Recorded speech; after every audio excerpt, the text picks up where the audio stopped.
Es un privilegio estar con ustedes. Agradezco mucho su presencia. Agradezco mucho a quienes nos siguen a través de Internet. Agradezco mucho el apoyo de las personas que de este colegio dan su apoyo, prestan su participación para que estemos aquí juntos y podamos disfrutar, si es que disfrutar se puede decir, de un importante y estrujante drama. El disfrute estará en cuanto a que es una expresión estética, pero creo que van a padecer durante un rato, porque lo que vamos a ver es una película fuerte, es una película dura. Quiero decir a ustedes que en esta ocasión vamos a tener un ciclo de 10 películas. Serán todas proyectadas a las 6 de la tarde del primer jueves de cada mes, para que me hagan el favor de considerarlo en sus agendas y para que quienes nos sigan también puedan disponer de ese periodo para poder apreciar el programa que hemos preparado juntos. Un admirado y querido amigo, es un gran cineasta, es un hombre excepcional de la cultura mexicana, don Alejandro Pelayo, director de la Cineteca Nacional, director de cine. Quiero decir a ustedes una indiscreción, esto no es algo que él de lo cual suele hacer gala, pero yo sí, porque es abogado y fuimos compañeros de escuela. Luego él dejó, para bien del cine, de la actividad cinematográfica, dejó el derecho. Y también, en mi caso, para bien del derecho, porque si lo que hace en cine lo hiciera en derecho, sin duda me habría dejado en tercer o cuarto lugar. Pero le doy la bienvenida.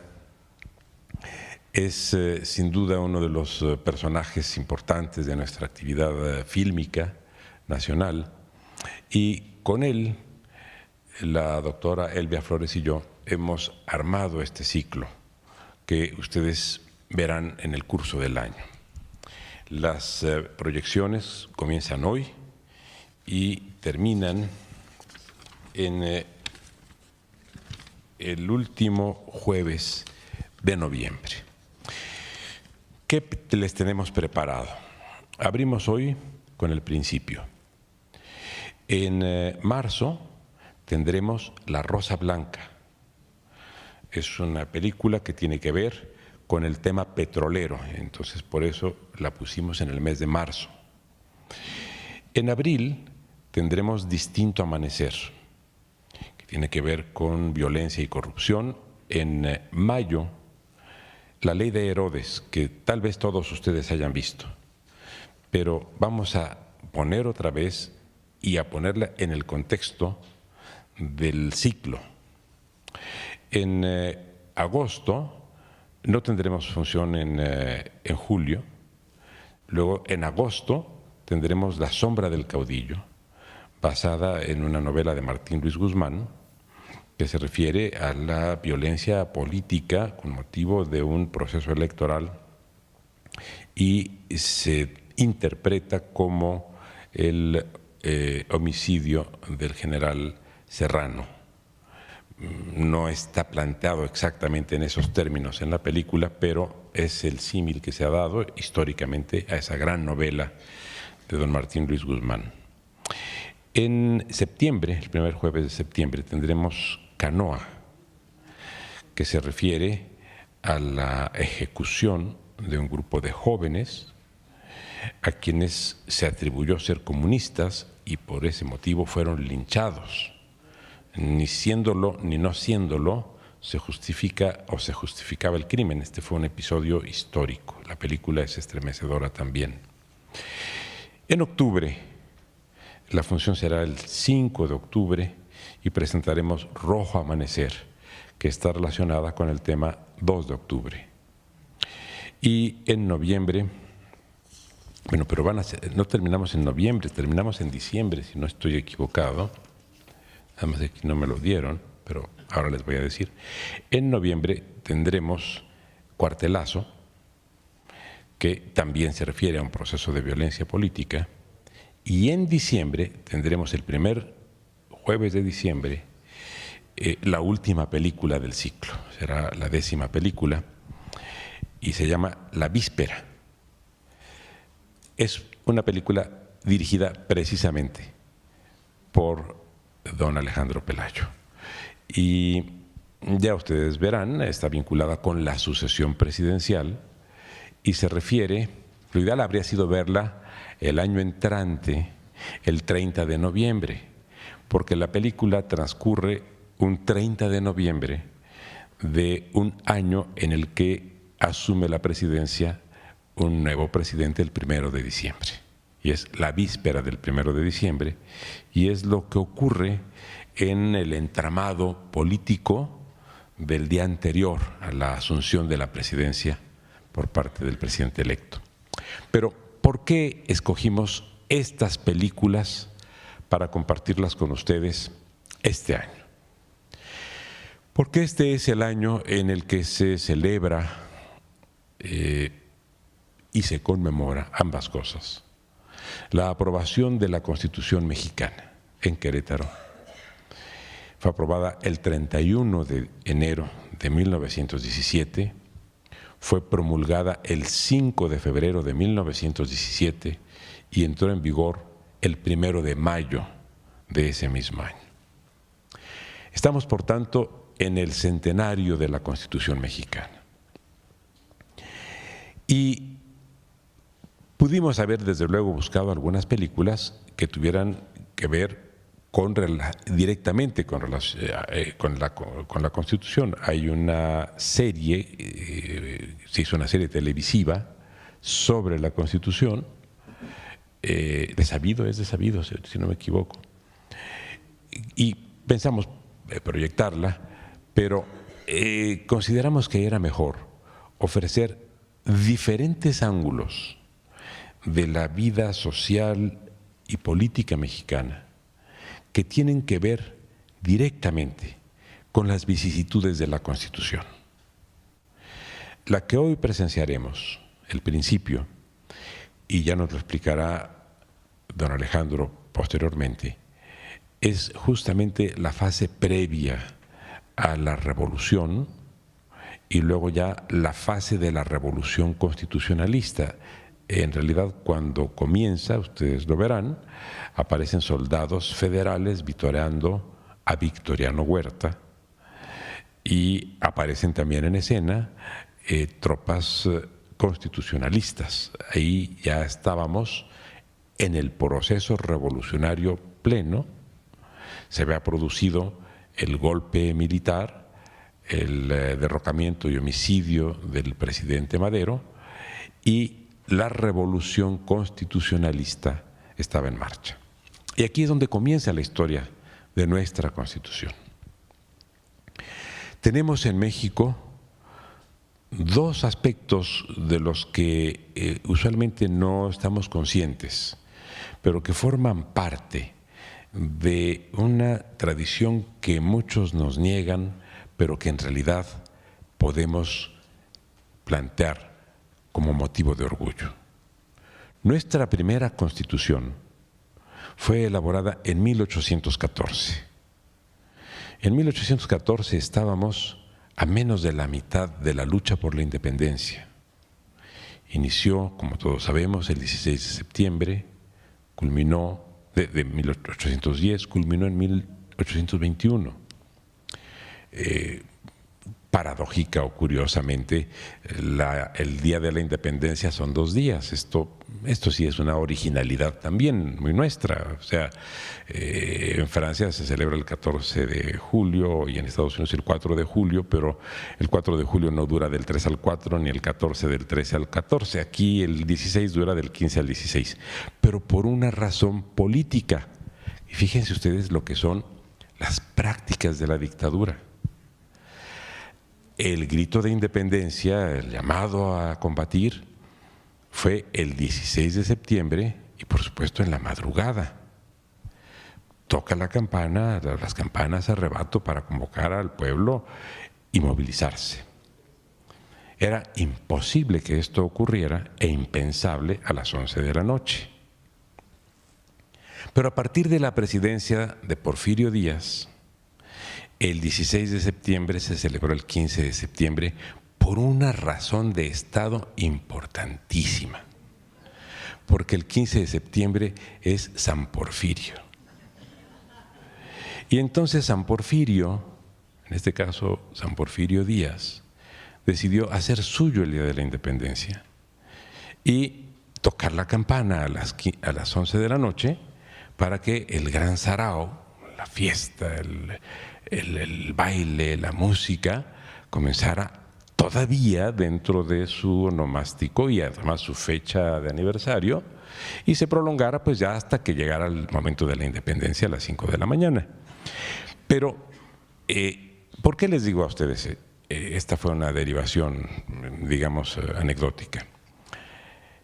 En 1814 ya había muerto, ya había sido decapitado Miguel Hidalgo. Pero Morelos tuvo una idea que no ha tenido en la historia constitucional ningún otro dirigente político, ningún otro dirigente militar. Tuvo la idea de constitucionalizar la guerra de independencia, de darle una base jurídica a un movimiento militar y político. Esto, bueno, es tan original como celebrar el 16, el 15, nada más que en este caso con una muy buena y ejemplar razón. Simplemente los independentistas creían en el derecho. Ahora vengámonos 100 años después, exactamente 100 años, 1914. Estamos en plena revolución constitucionalista. ¿Y por qué se llamó revolución constitucionalista a la iniciada por Venustiano Carranza? Porque la Constitución de 1857 tiene un artículo que no tiene semejanza en ninguna otra constitución del planeta y que se reproduce también en la actual, es el artículo 136. Ese artículo dispone que la Constitución no perderá su fuerza y vigor, así dice la Constitución, aun cuando, merced a un movimiento armado o de cualquier otro género, se produzca su desconocimiento, y traslada al pueblo, a nosotros el pueblo, la responsabilidad de mantener esa fuerza y esa vigencia. Y entonces cuando Victoriano Huerta da el golpe militar, aprehende al presidente de la República y después lo asesina junto con el vicepresidente frente a Lecumberri,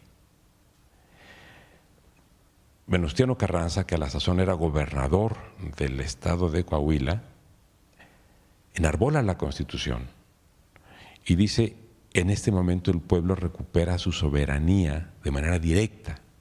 Ya no la ejerce, como la propia Constitución dice, a través de sus poderes constituidos, porque los poderes constituidos son poderes ya violatorios o contrarios a la Constitución, se han puesto al margen de la Constitución. Es lo que para muchos se discute en otros ámbitos como el derecho a la revolución. No es estrictamente el derecho a la revolución, porque el derecho a la revolución corresponde al derecho hipotético de desconocer un orden constituido. Y en este caso de lo que se trata es del derecho del pueblo a reconstituir el orden violado desde el poder. Perdonen que haya hecho esta larga digresión, pero hay muchas cosas de las que los mexicanos no solo podemos, sino debemos sentirnos orgullosos. Y cuando se dice que no somos un pueblo de leyes, es exactamente lo contrario. Acabo de dar a ustedes dos ejemplos, uno el de Morelos, otro el de Carranza.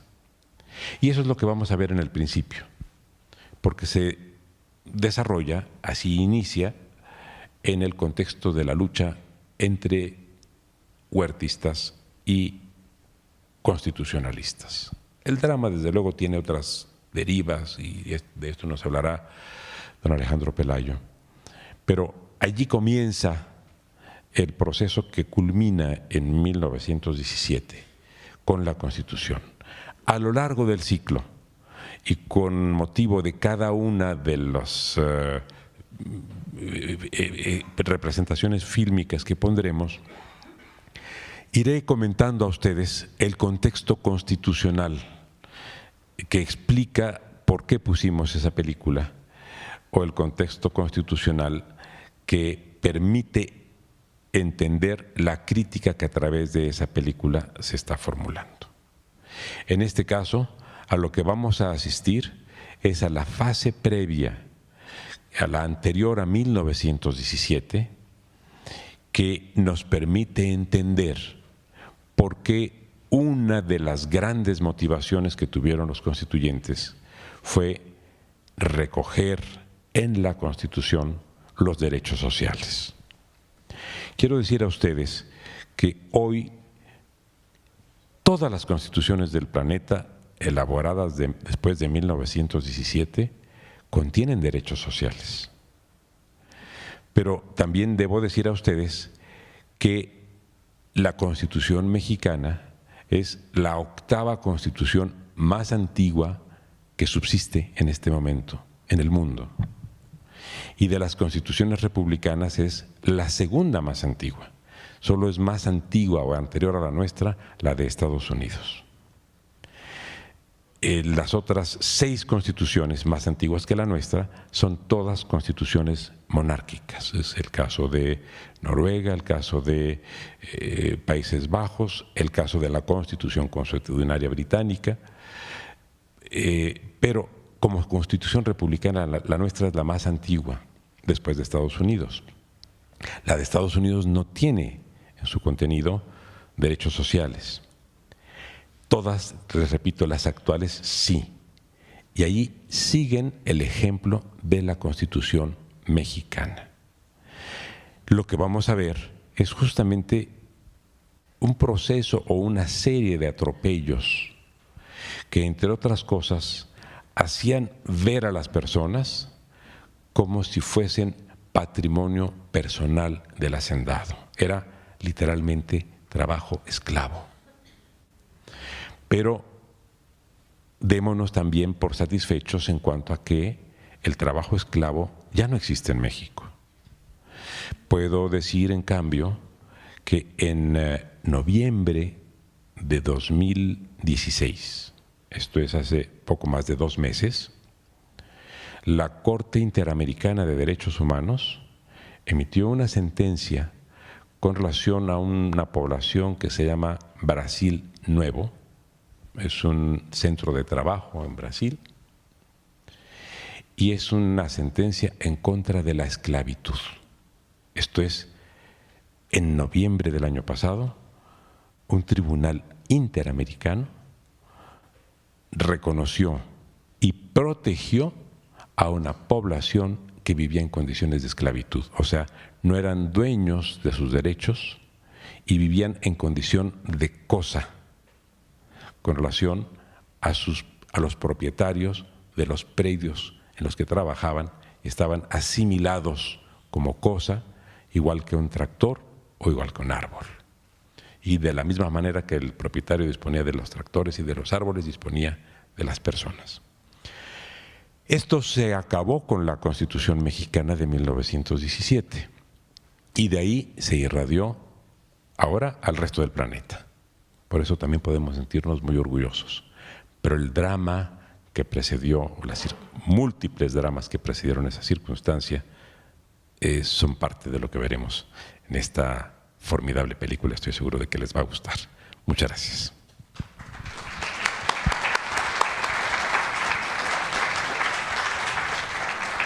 Y ahora, por favor, Alejandro. Muchas gracias. Bueno, primero quiero decirles que estoy muy contento de estar con ustedes. Es un honor estar en este palacio. Quiero agradecerle antes que todo a mi amigo Diego Valadez, porque es decir, lo más importante es nuestra amistad, que ya es de hace muchos años. Y yo darles un poquito el contexto en lo cinematográfico. Así brevemente les comento En la historia de nuestro cine ha habido tres momentos importantes en lo cinematográfico. Lo que se llama la época de oro, que arranca aproximadamente a principios de los años 30 con una película que se llama Santa, que es la primera película sonora mexicana, todavía actuada un poquito con la escuela teatral, donde tenemos la presencia de Lupita Tovar, que además es una actriz maravillosa mexicana que empezó en esa época y acaba de morir como a los 105 años en una casa de Beverly en Hollywood. Y posteriormente, a partir de ahí, se desarrolla una industria que se llama la época de oro porque, por un lado, hay un interés muy grande en el propio México. Coincide la época de oro con digamos, la urbanización del país, la incipiente industrialización de los años 40 y 50. Y temáticamente es una industria muy formada como Hollywood, es decir, una industria de estrellas. Es la época de Pedro Infante, de Pedro Armendáriz, de Dolores del Río, de María Félix, y es una industria de géneros, o sea, géneros como el melodrama de familia, como el cine de cabareteras. ¿Se acuerdan ustedes de aquellas cabareteras? Como La Mujer del Puerto, ¿verdad?, que vendía placer a los hombres que venían del mar, que era Andrea Palma. Y posteriormente se toca el tema de la revolución, pero siempre tangencialmente. Es decir, en términos de nuestro tema, de estas películas sociales, políticas, lo más importante a los años 70 que vamos a hablar es el cine de los años 30. Fundamentalmente un director que es Fernando de Fuentes, que hace tres películas extraordinarias sobre la Revolución Mexicana. El Prisionero 13, Compadre Mendoza, estamos hablando de 1933, Prisionero 13, El Compadre Mendoza, 1933 también, y vámonos con Pancho Villa, 1935. ¿Por qué es interesante? Porque es un cine acorde en aquella época a la novela de la Revolución que critica la Revolución. O sea, no es pro revolución, sino al contrario, es en lo que nos falló la Revolución. Entonces, una película como El Compadre Mendoza, basada en un relato de Mauricio Magdaleno, extraordinario relato, donde se ve cómo un grupo de comerciantes, en este caso el famoso Compadre Mendoza, se enriquecen con la revolución y es capaz de traicionar a un amigo, en este caso Felipe Nieto, muy moldeado en la figura de Zapata, y vemos cómo lo traiciona por obtener una ganancia económica. Entonces, en la época de oro sí se toca el tema de la revolución, pero tangencial. Por ejemplo, me acuerdo, por mencionarles, hay una película de María Félix muy buena que se llama Enamorada, 1946, donde es la historia de un general revolucionario que llega a tomar Cholula.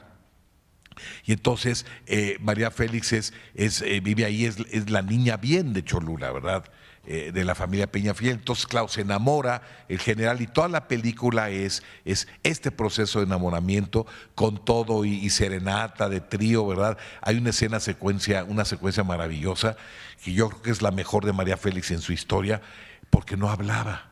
Es una secuencia donde le llevan una serenata. La famosa malagueña, qué bonitos ojos tienes debajo de esas dos cejas. Pedro Armendáriz enamoradísimo de la chica Peñafiel. Y entonces María oye la serenata, se asoma, ve que no le cae tan mal el general Armendáriz. Bueno, ¿a quién le iba a caer mal Pedro Armendáriz? Era tan galán. Entonces, y todo es con la canción este proceso de enamoramiento.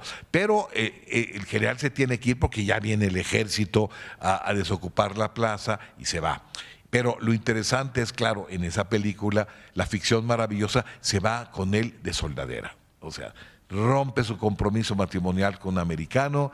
Hay una escena maravillosa donde rompe un collar de perlas y se va con este general de soldadera. Entonces, yo creo que ahí, y posteriormente en los años 60 también hay un par de películas, una que se llama La Soldadera, que hace Silvia Pinal, de un director, José Bolaños. Estamos hablando como de 1964. Sin embargo, en los años 70, y es donde quiero entrar, a esa segunda gran época del cine mexicano. Si la primera época fue la época de oro, esta época arranca en los 30, tiene su momento más alto, 40 y 50, y empieza como en el cine, a hacer fade, a desaparecer a final de los años 50. Después viene otra generación de cineastas. Ya no son aquellos cineastas de la época de oro como Roberto Gabaldón, Ismael Rodríguez, Emilio Indio Fernández, que hizo Enamorada, o alguien que manejaba la comedia como Gilberto Martínez Solares con las películas de Tintán, sino es una generación que se forma en los años 60 ya en escuelas de cine. La primera escuela de cine en México se funda en 1963, precisamente por nuestra Universidad Nacional. Se llama el CUEC.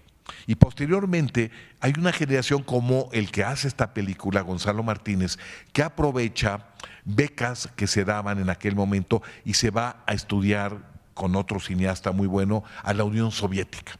Entonces vamos a sentir en esta película un espíritu como épico. Por ejemplo, hay un homenaje a Sostakovich, de repente oímos a Sostakovich ahí maravilloso, y es una generación de los años 70 donde retoman el tema de la revolución, pero con una mirada mucho más crítica, mucho más social.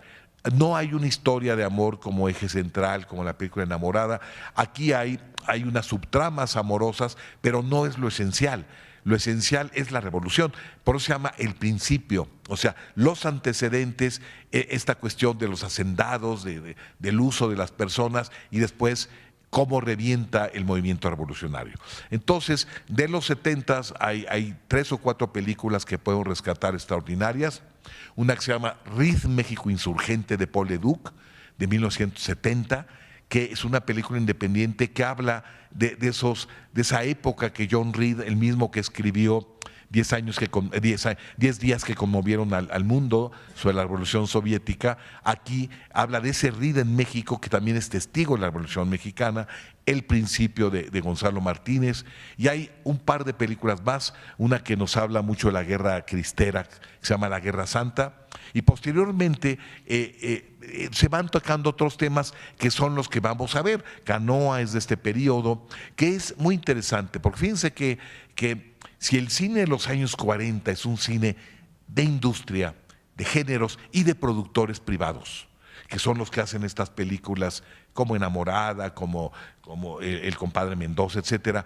El cine de los 70s, que es el segundo momento, es muy interesante porque es un cine de autor, o sea, de una generación que quiere hacer un cine más personal, financiado por el Estado, porque el Estado es el principal productor de este cine de los años 70, es el que produce El principio, que vamos a ver a través de los estudios Churubusco, es el que produce Canoa a través de una compañía de producción que se llama Conacine, y entonces vamos a ver cómo se hará un hecho insólito, que es un cine de autor. O sea, yo como cineasta, para mí un cine de autor quiere decir la película que yo quiero hacer, el guión que yo quiero hacer, la historia que yo quiero filmar, con el reparto que yo quiero filmar. Y si para esto me lo financia el Estado, pues es el mejor de los mundos posibles. Eso pasa en los años 70, de 71 a 77, 78. Y luego viene otra generación, vamos a llamarle de los años 90, que es esta generación que logra éxitos internacionales como Agua para Chocolate, Danzón, y que es la generación a la que pertenecen este grupo de cineastas mexicanos que son conocidos como los tres amigos, que han triunfado a nivel internacional. Estamos hablando de Alfonso Cuarón, estamos hablando de Guillermo del Toro, y posteriormente alguien que se incorpora a esa generación, que es Alejandro González Iñárritu. Entonces, este grupo empiezan en México y salen digamos, si fuera béisbol, a triunfar en las grandes ligas. Son los que han obtenido estos Óscares con películas como el que regresa, The Revenant, o nuestro querido amigo Guillermo del Toro con películas como El laberinto del fauno. Y entonces es una generación actual que siguen trabajando y triunfando internacionalmente, al mismo tiempo que una generación más joven que también está haciendo un cine mexicano de calidad. En este momento, en 2017, el año pasado, en el 16, se hicieron 150 películas. Es una producción como nunca antes se había hecho. Ojalá que de esas 150 podamos rescatar obras maestras como El compadre Mendoza, como Canoa o como El Principio que vamos a ver hoy. Entonces, Canoa es una película de 1972 de Gonzalo Martínez, un cineasta que inicia su carrera con esta película y que tiene otra extraordinaria sobre la longitud de guerra, sobre cuando mandan matar a este grupo en el norte que se rebela contra Porfirio Díaz, la matanza de Tomochic. Exacto, esa es Longitud de Guerra, que es su siguiente película de 76, también es extraordinaria, pero aquí vamos a ver en 72 una película con una gran producción financiada por el Estado a través de los estudios Churubusco y donde el director Gonzalo Martínez hace su primer película con una gran pasión y logra, gracias a eso, un clásico del cine mexicano. Posteriormente vamos a hablar ya de los detalles, de cómo la vieron, qué les gustó, las actuaciones, las tomas, pero por lo pronto, qué bueno que están con nosotros y quiero que veamos juntos El Principio. Sí. Corre película. Justamente lo que queremos hacer con este ciclo es reflexionar sobre la película desde el punto de vista estético, pero también sobre el significado que tiene para nuestro tiempo. Y desde luego vamos a seguir abordando estos temas. El doctor Pelayo y yo discutimos mucho con relación a esta primera película, si poníamos esta o La Rebelión de los Colgados. Pero también es un intenso drama, pero consideramos que por lo que él mismo nos explicó, quería él ya como cineasta darnos una versión más moderna de lo que representa la Rebelión de los Colgados, pero en todo caso, si no lo hacemos un primer jueves, porque hasta el programa, ponemos una función extra también para la Rebelión de los Colgados. Muchas gracias, buenas noches y nos vemos en un mes. Gracias.